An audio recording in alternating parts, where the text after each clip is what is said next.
sexy.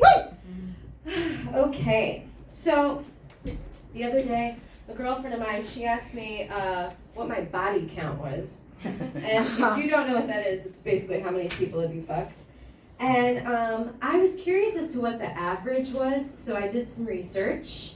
And according to the CDC and Healthline.com, a person will have an average of 7 sexual partners in their lifetime. Life expectancy is 76, guys. And the average is 7. Now, I don't know about you, but that number does not track for me. But I've always been above average, so there's that. No, but after seeing that answer, I just had more questions, like, who the fuck are they polling? Do these people drink? Because there are 52 weekends in a year.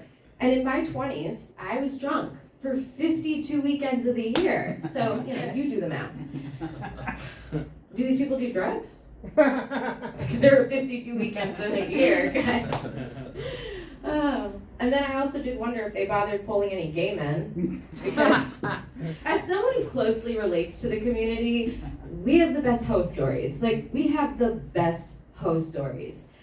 Of course, our stories do differ a little bit because I can't just pop over to Vaseline Alley and have a guy eat my pussy. No. Jason knows. Britt knows. But, no.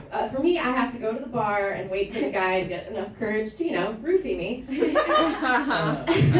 And another way our stories differ is the fact, well, gays, you guys almost always come. So, there's that. I know the jokes about, men not being able to make women come have been done and everything, but, truth's always funnier. Yes, exactly. But I thought also generationally that it's probably different. So I did more research, and it is. But it's not going in the direction that I thought it was. As time goes on, we're having less sex. You're having less sex. Yeah, it's wild to me. But they say we live in a hookup culture. But then it dawned on me. So when I was in my 20s, I was a very outgoing girl. And Jason knows what I'm talking about. But I was a very outgoing girl, and apps were not a thing in my 20s. So you had to go out and meet in person. And so when you mix and mingle at parties or clubs, your chances of having sex are higher. Where now, everybody's online, trying to get their ego stroked instead of their privates. And for me, that feels very counterproductive. I mean, do your matches make you come? Because nobody's getting touched if you're not here. Right? What the fuck? But now they have a new product out. It's called Pairings. And what it is, it's to help people get off the dating apps and back to meeting in person. What it is, it's a set of color-coded rings that represent your dating status. Now, we all know this is going to turn into a sex game. It always turns into a sex game. Black is BDSM, yellow is water sports, etc., etc. If you don't know what water sports is, it's piss play.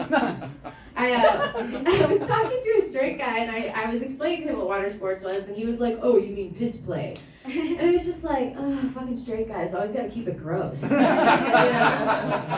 of the girls and gays who make it fun and active, water sports. What the fuck? But I also thought, so these rings though, they represent your dating status. So green being open to a relationship, red being just here for a good time. I immediately thought, oh shit, now fuck boys can wear their lies as fun accessories. You're gonna go home with a guy who's wearing the green ring, and when you wake up the next day, that bitch is red. It's just red. And then I also thought, if these things took off, which they won't, but if they did, there would come that point in time where some people are using it for dating and others have moved on to the inevitable sex game. And I was like, oh my God, can you imagine the scenarios caused by that non-verbal miscommunication? I could just see a girl being like, I thought yellow meant he wanted to keep it slow. No, bitch, he wanted to piss on you. That's what he was into, water sports. Ugh. But for those thinking about partaking in it, I would suggest that if you do, keep it the sex game. Keep it to the sex. Do not you have a ring determine whether or not he's emotionally available, because he's not. The answer is always no to that question. He's not. Now, Okay, I'm gonna say something, this is off the topic. This is a little controversial. So, a girlfriend of mine, we were talking and she asked me like how the open mic's been going and stuff, because I haven't been doing this very long. And so the last 2 days, I did LGBTQ mics, and I realized that the G, outside of the G, like the rest of the alphabet is not my demographic. She's not. I thought it would work out, but it hasn't so far. But here's the thing. The reason is, being a straight girl, I'm not really supposed to have feelings anymore. It's just true amongst them. I mean, and it's a shame. Like, honestly, like, I get hit on by women all the time. Now, listen, we all know, I think we do, that sexuality is not a choice, you know, and if it was, that wouldn't be my fucking choice. Like, I would never choose to be a straight girl. Nobody chooses to be a straight girl. But I do get hit on by women a lot, and every time, and if I was lesbian, I'd be swimming in pussy. Like, I would be swimming in it. But every time a woman hits on me, it just feels like a missed opportunity. Like, there goes a better life. There goes another better life. Oh, fuck. So I can tell you right now, it's definitely not a decision that I made.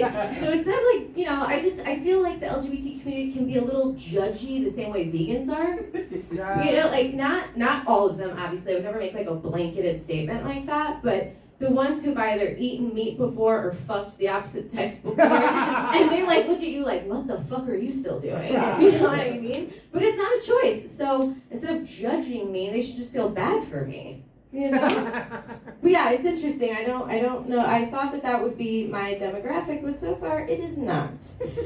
Now, going back to the sex partner thing, does anybody here know their body count? No. I love that. I fucking love that. I am not the only one here. But I want to conduct a little experiment. You don't have to tell me what your body count is. I'm going to tell you what your body count is. So, who wants to be a volunteer? I'm not going to, okay. Jason, it's like, I could just be like 100. I don't know. Okay, my phone. Everett, can I borrow your phone for a calculator? Yeah. Now I'm going to start off at 7 because he's gay. Because there's no way it's underneath that. Like, that's just, the starting mark is the human average for gay men. And we're going to start there. Okay, how old when you lost your virginity? 15. And how old are you now? 33. What? 33. Okay. 1 second. Oh, well, that's my real age. Sorry, I meant to give you a fake one. And then, were you popular in high school? Yeah, kind of. Okay. Were you out in high school? I was a floater. I wasn't like a popular kid. Anyways, to my friends. Okay. And then, have you had long-term relationships? No. Oh shit. That just like Divide by 4. Times 3. What the fuck? What other questions did I write down for this? Oh, do you drink? Not anymore. How long have you been sober? A decade. A decade, okay. That. And then, do you do drugs? Not anymore. Not anymore. Okay. A 10 years? decade. Yeah. Okay. So really quick, so like ballpark range, I'm gonna share this with everybody. That's I was fine. like, should I keep it private? But I'm not going to. No. So according to, and it's the Pythagorean theorem, I'm using. Your number is 45, which I'm not gonna lie, I feel like this is still off. Like, I'm still feeling like it's not. I really do. I feel like that's incorrect because you're so charismatic and you're crushing it in the mustard that I just feel like it's definitely higher than that. But I don't want to shame anybody, you know, whatever. And I don't know. The set I did, I wrote that sexual 7 partner set or whatever, and the rest of it I'm just like freestyling here because I've never done that before. I've never done crowd work before. Yeah. And it's fun. And this is a really good room, by the way. I feel very comfortable here. Thanks, Jonathan. Yeah, it's been good. Has anybody here been fired for volunteer work? No? Okay. Just me. Has anybody seen security footage of themselves? Oh no. No? That sounds fun though. Yes. 3 times. 3 times. Oh, you know what the last one was? No. Deaf noodles. Deaf noodles. Deaf noodles. Does everybody know deaf noodles here?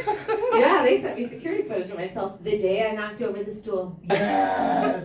You know I was banned for that. That place used to burn down. Yeah, dude, it was interesting.